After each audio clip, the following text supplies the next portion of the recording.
Khadi Onam special മേളയുടെ ഉദ്ഘാടനം Karunagappally municipal കോംപ്ലക്സിൽ നടന്നു. CR മഹേഷ് MLA ഉദ്ഘാടനം ചെയ്തു. കരുനാഗപ്പള്ളി നഗരസഭാ ചെയർമാൻ കോട്ടയിൽ രാജുവിന്റെ അധ്യക്ഷതയിലാണ് ഖാദി ഓണം സ്പെഷ്യൽ മേളയുടെ ഉദ്ഘാടനം നടന്നത്. മേള CR മഹേഷ് MLA ഉദ്ഘാടനം ചെയ്തു.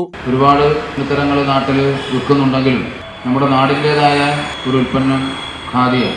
മറ്റ് തുണിത്തരങ്ങളെ അപേക്ഷിച്ച് ഗുണനിലവാരവും വിലയിലും ഇപ്പോൾ ഏതാണ്ട് 30% റിബേറ്റ്. 30% റിബേറ്റ്. ഖാദി അത്ര സാമ്പത്തികമായ സുരക്ഷിതത്വമുള്ള ഒരു സ്ഥാപനമല്ല. എങ്കിലും ഒരുപാട് തൊഴിലാളികൾ, പാവപ്പെട്ട ആളുകൾ തൊഴിലെടുക്കുന്നുണ്ട്. രണ്ട് കാര്യങ്ങളാണ്. ഒന്ന്, നാട്ടുകാർ ഖാദിയെ ഹൃദയത്തിലേറ്റിയാൽ ഒന്ന് നല്ല വസ്ത്രം, ശരീരത്തിനിണങ്ങുന്ന കാലാവസ്ഥയ്ക്ക് അനുയോജ്യമായ വസ്ത്രം ധരിക്കുക, മേന്മയുള്ള വസ്ത്രം ധരിക്കുക എന്നുള്ളതാണ്. Municipal vice chairperson A. Sunimol, doctor P. Meena, Reji photo park, S. Rajalakshmi, Beena Johnson, Simlal എന്നിവർ സംസാരിച്ചു.